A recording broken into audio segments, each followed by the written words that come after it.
Bienvenue dans cette vidéo, deuxième de la série sur la programmation en APL. Nous allons continuer ce qui a été commencé avec la première vidéo de la série, c'est-à-dire calculer les triplets pythagoriciens. Si vous ne savez pas ce qu'est un triplet pythagoricien, je vous encourage à regarder la première vidéo de la série. Cet épisode sera uniquement dédié à une méthode plus optimisée pour calculer justement ces triplets pythagoriciens. Et donc c'est parti pour coder cette solution plus optimisée. Alors la première chose à comprendre pour coder cette solution optimisée, c'est que les triplets pythagoriciens, pour les calculer, on n'a pas forcément besoin de tester 3 nombres. En fait, on peut tester uniquement 2 nombres et regarder ensuite comment on ajoute le troisième. Alors par exemple, si on reprend le triplet le plus simple, 3, 4, 5, et qu'on essaye de voir si c'est un triplet pythagoricien, on n'a pas besoin du plus grand des nombres, qui est toujours l'hypoténuse du triangle, puisque ce sont les trois côtés d'un triangle rectangle. On a juste besoin de 3, 4. Et ce qu'on a besoin de faire, c'est de regarder toujours 3 au carré plus 4 au carré. On a besoin de calculer la racine carrée de tout ça. Et on a besoin de regarder si c'est un entier. Et justement, ce sera automatiquement le troisième nombre, puisque la propriété, c'est que les deux premiers au carré et ajouté, 3 au carré plus 4 au carré, c'est égal au troisième au carré, donc c'est logique que la racine carrée de ça fasse le troisième nombre. Mais donc ça veut dire qu'on n'a plus besoin de générer toutes les paires de deux nombres pour tester. On peut juste... Pardon, on n'a plus besoin de générer toutes les paires de trois nombres, on a juste besoin de générer les paires de deux nombres justement. Et ça fait beaucoup moins de nombres à tester si on génère uniquement les paires de nombres et pas les triplets de nombres.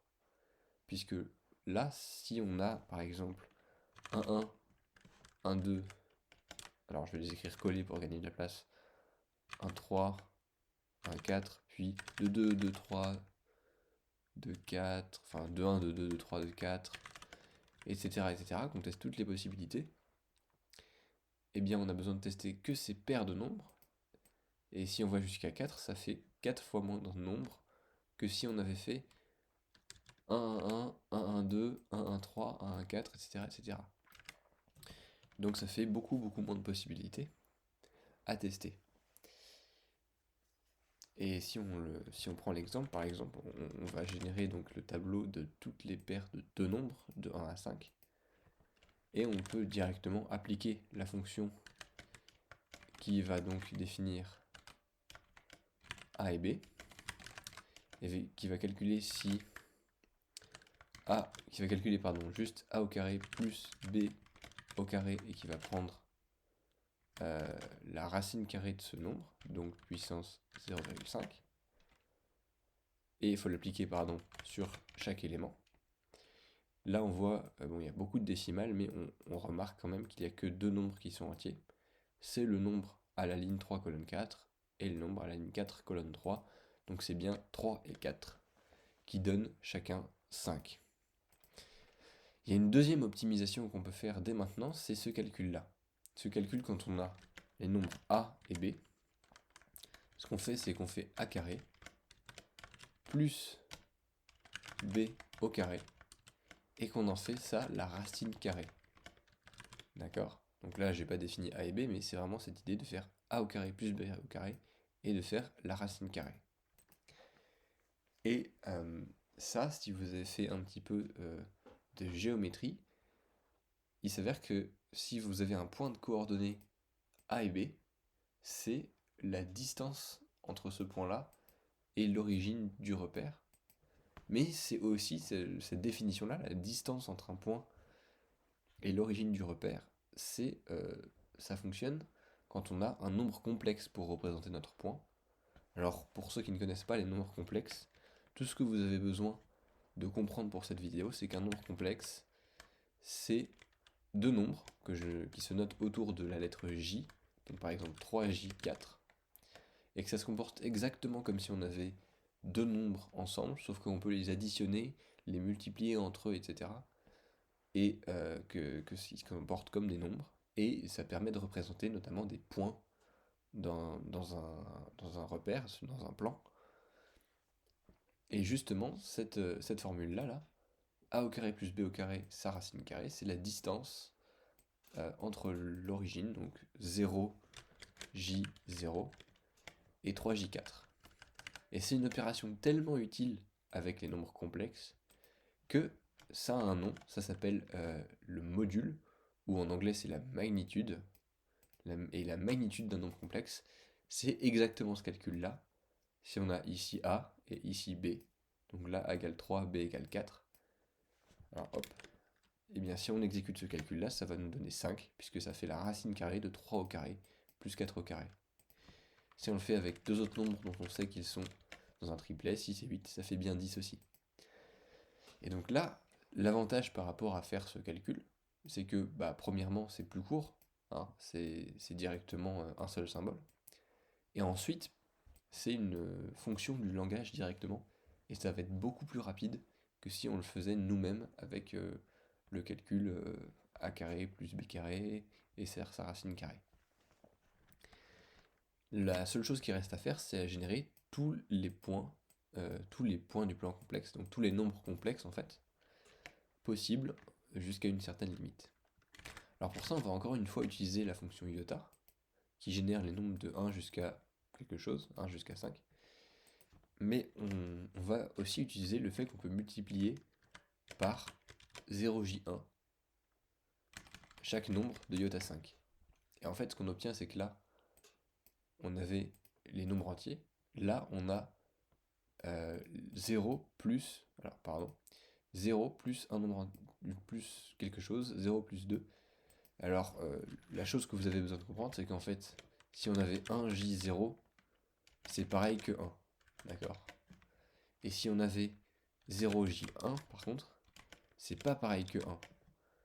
Donc là, c'est pareil que de ne pas écrire j0, d'accord? J0 ne sert à rien. Par contre, 0j, lui, ça sert à quelque chose. Parce que c'est j1 qui vont ensemble, et j1, ça veut dire quelque chose de différent de 1. Et ce qui est bien avec ça, c'est que si on fait 0j1 plus 1j0, et ben c'est super facile de comprendre ce qui se passe. Ça fait 1j1. Si on fait 0j5 plus 2j2, et bien on a bien 2j7. On a ajouté le 5 et le 2. Donc c'est assez simple de comprendre aussi ce qui se passe quand on additionne. Et nous, je rappelle qu'on voudrait tous les nombres complexes possibles, donc toutes les paires de nombres. Et pour ça, c'est ce qu'on veut exactement, c'est la table d'addition entre ces nombres-là, 1, 2, 3, 4, 5, et ces nombres-là. La table d'addition, ça veut dire qu'on va faire une table qui, horizontalement, veut dire par exemple celui-là, et verticalement, va prendre celui-là, et qui va faire à chaque fois comme une table de multiplication, mais pour l'addition. Donc si on le fait, on prend par exemple iota 5. L'opérateur table d'addition, il existe en APL, c'est celui-là. Et ça veut vraiment dire exactement table d'addition. Et ensuite, on va reprendre le nombre 0j quelque chose. Et là, on a bien un tableau qui veut dire 1j quelque chose, puis 2j quelque chose, puis 3j quelque chose. Donc les lignes, ce sont les valeurs du premier des deux. Et ensuite, on a j1, j2, j3, etc. Donc la colonne, c'est la valeur du deuxième nombre de la partie, on appelle ça la partie imaginaire du nombre complexe. Donc en fait, ça nous permet de créer à peu près la même chose que si on faisait iota 5 par 5. On voit bien que ici on avait 3,2, ici on a 3j2, c'est pareil. La seule différence, c'est que ce sont des nombres complexes.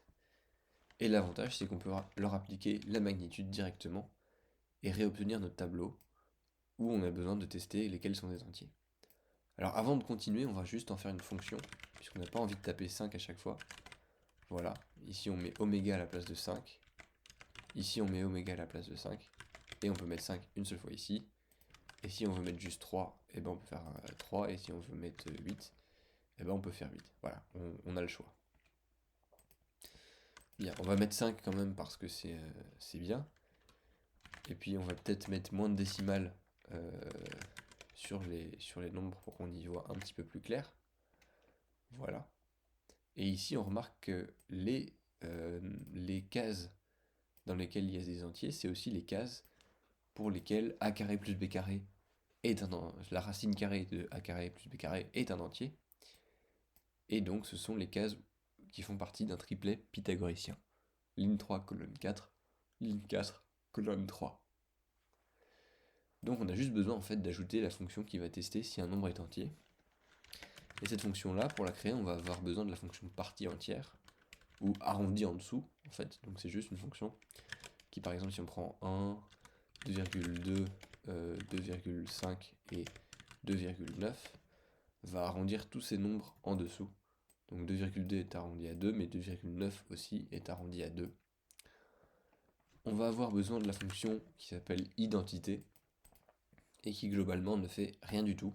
Donc si on lui donne 1, bah elle renvoie 1. Si on lui donne 9, elle renvoie 9, elle ne fait rien. Et on va avoir besoin de l'égalité. Pourquoi on a besoin de ces trois-là? Parce que en fait, on peut écrire ceci. Oui, c'est ça. Et ceci, ça peut paraître bizarre d'écrire les trois opérateurs comme ça, côte à côte. Mais en fait, ce que ça veut dire, c'est un nombre est égal à sa partie entière. Alors comment on peut le penser? Si par exemple on prend 5,2. Ce qu'il faut comprendre, c'est que on va prendre identité égale partie entière comme une phrase en français. Donc identité, ça va être implicitement identité sur 5,2, donc juste 5,2 en fait. Et pareil, partie entière, ça va être implicitement partie entière de 5,2. Parce que si vous dites l'identité est égale à la partie entière de 5,2, on a compris que c'était l'identité de 5,2 est égale à la partie entière de 5,2. De la même manière qu'on a plein de choses comme ça qui en français sont implicites, et bien là c'est la même chose. Quand on écrit trois opérateurs côte à côte, implicitement le langage va comprendre que identité, ça vient de 5, on faut lui appliquer 5,2, donc là ça veut juste dire 5,2, égale partie entière de 5,2. Et donc la partie entière de 5,2, ça va juste être 5.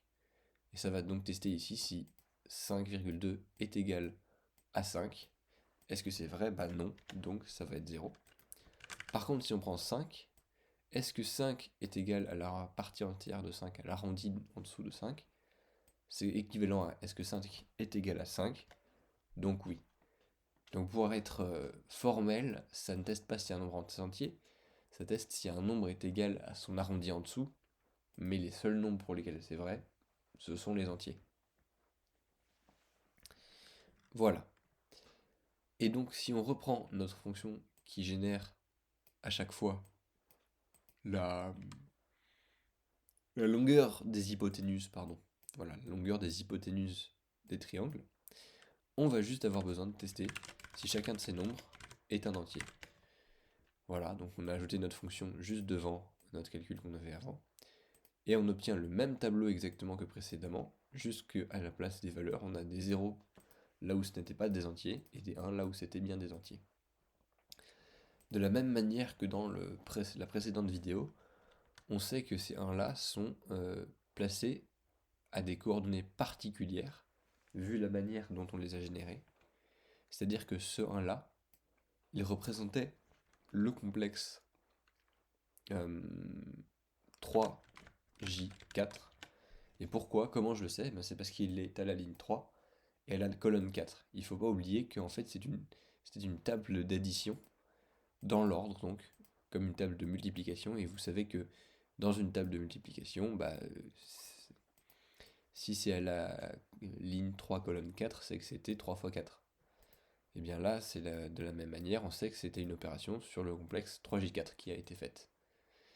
Et donc on va réutiliser la fonction where, qui, si je reprends le même exemple que dans la vidéo précédente, donne les indices des 1 dans une liste ou dans un tableau. Donc là, il y a un 1 en 3ème position et un 1 en 5ème position. Donc ça va être 3, 5 que ça donne. Et sur un tableau, si on l'applique, eh bien on va obtenir une liste avec des couples dedans, 3, 4 et 4, 3, parce qu'il y a un 1 à la ligne 3, colonne 4, et un 1 à la ligne 4, colonne 3. Donc en fait, on a déjà notre solution. Puisque si on applique ça sur les nombres jusqu'à 20, on va avoir des triplets de nombres jusqu'à 20, mais sauf que ce ne sont pas des triplets justement. Ce sont des duets d'une certaine manière, on pourrait appeler ça les duets pythagoriciens. Et nous, on voulait des triplets pythagoriciens, et pour ça, il faut ajouter le troisième nombre. Comment est-ce qu'on fait pour ajouter le troisième nombre?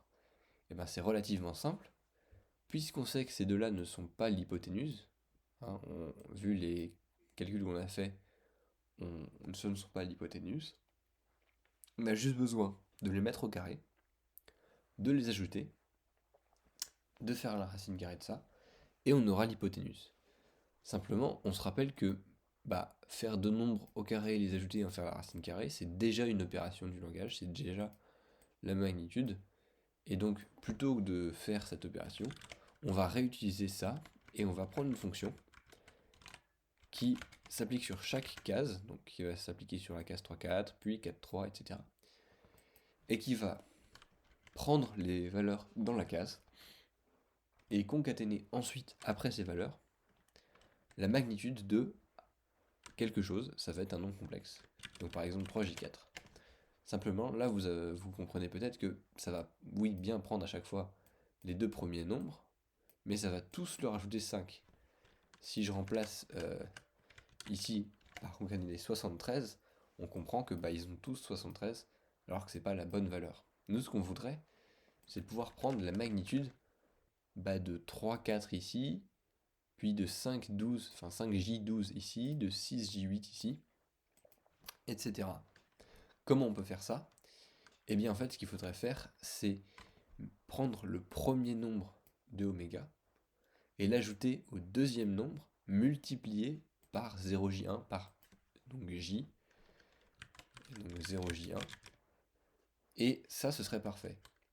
Et en fait ça va s'écrire comme ça, pardon.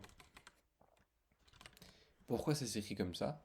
En fait cette opération là, elle se lit la somme, la somme du produit des deux. Alors, pourquoi la somme du produit?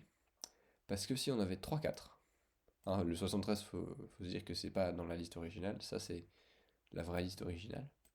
Si on a 3, 4, et qu'on le multiplie avec 1, 0, J1, on va obtenir 3 fois 1, ce qui fait 3, et 4 fois 0J1, ce qui fait 0J4. C'est assez logique. Et ensuite, ces deux valeurs, 3 et 0J4, on va les additionner. Et on va avoir du coup 3 plus 0J4, ce qui fait 3J4, exactement ce qu'on voulait. Donc ce qu'il faut comprendre, c'est que vraiment cette opération-là, sur oméga, elle va transformer 3, 4 en 3J4, 6, 8 en 6J8, etc. Ce qu'on peut faire pour le visualiser, c'est de ne pas faire la magnitude de ce complexe, et de juste le donner tel quel, et on voit bien qu'on avait 3, 4, 3J4, si on avait 15, 20, on a 15J20. Et il ne reste plus qu'à appliquer la magnitude par-dessus ce nombre complexe, et on a bien 3, 4, 5, 6, 8, 10, etc. Tous les nombres, tous les triplets pythagoriciens comme on voulait. Ce qui est intéressant, c'est de comparer cette solution en termes de performance avec la solution de la vidéo précédente. Si je remonte un petit peu dans mon historique, ici, voilà ce qu'était la solution de la vidéo précédente. Alors, le seul problème, c'est que la solution de la vidéo précédente, la limite qu'on donne, c'est le plus grand nombre pour l'hypoténuse, alors que sur celle-ci, on donne le plus grand nombre pour les deux plus petites valeurs, et donc l'hypoténuse peut être légèrement plus grande. Il y a même moyen mathématiquement de dire à quel point elle peut être plus grande. Mais on va oublier ça et on va quand même faire des comparaisons. Donc on va prendre notre solution optimisée. On va lui demander de calculer les 1000 premiers nombres et on va juste prendre la première valeur de ça. Donc on a toujours 3, 4, 5. Et celle-ci, on va lui demander aussi de regarder les 1000 premiers triplets On va juste prendre la première valeur. Et là, on a une erreur parce que créer le tableau pour cette solution demande trop de mémoire. Donc déjà, on se rend compte que notre solution fonctionne parfaitement, alors que l'ancienne solution plus naïve, eh bien, elle ne fonctionne pas parce qu'elle est trop gourmande en mémoire. Donc on va peut-être prendre 500, 500 c'est encore trop. Eh bien, 200 peut-être. 200 c'est bon. Et ça nous prend beaucoup de temps et c'est quand même plein. 100 nombres peut-être. Voilà, sur 100 nombres, ça fonctionne. Enfin, c'est pas 100 nombres en fait, si on essaye de compter combien il y en a. Voilà, ça fait 52 premiers triplets. Si on regarde avec notre solution optimisée, qui est juste là, ça en fait 126 instantanément. Donc on va peut-être diminuer un petit peu, faire seulement les 60, 50 premiers. Voilà, c'est pas mal là. Donc ça c'est avec la solution naïve pour avoir les 52 premiers triplets. Ça c'est avec la solution non naïve, donc avec la solution plus optimisée qu'on a vue dans cette vidéo, pour avoir aussi les 52 plus petits triplets. Et on va prendre ces deux solutions. Alors on va juste, hop, voilà. On va juste lui demander donc, de calculer les 52 premiers triplets pythagoriciens. Et on va voilà, comparer le temps que ça prend de calculer, de faire ces deux calculs. Voilà. Et là, la comparaison est vraiment sans appel. Notre solution optimisée est beaucoup plus rapide. En fait, elle est quasiment instantanée pour calculer les 50 premiers triplets, alors que celle-ci, elle prend quand même pas mal de temps. Et ça, c'est le cas, même si on teste sur plus de cas, ça devient même pire plus on calcule de nombres et plus on calcule des nombres grands. Donc là, vraiment, la comparaison est sans appel. Pour calculer 52 triplets, déjà, euh, il y en a une qui écrase l'autre au niveau du temps que ça prend. Celle-ci, déjà, elle prend 0,7 secondes. Donc c'est beaucoup plus que l'autre qui est quasiment nul en temps de calcul. Voilà, j'espère que cette vidéo vous a plu. C'est la deuxième de la série. Euh, la suivante sera aussi sur les triplets pythagoriciens et elle donnera une méthode peut-être plus originale pour calculer ces triplets, qui est peut-être encore plus optimisée en fait. Et j'espère donc que vous aimez bien cette série de vidéos. Si c'est le cas, n'hésitez pas donc à regarder les suivantes.